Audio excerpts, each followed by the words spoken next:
yang di kita yang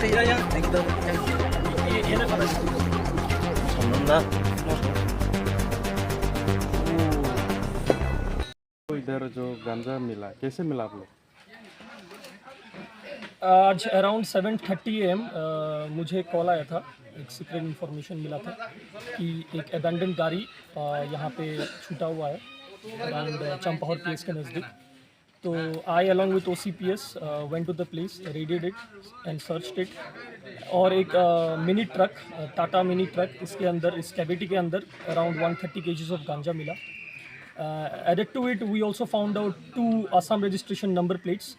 सो बहुत जल्द हम लोग इसके पीछे जो है वो निकाल लेंगे। The investigation is on progress और डिटेल्स में बाद में after investigation will let you know. Thank you.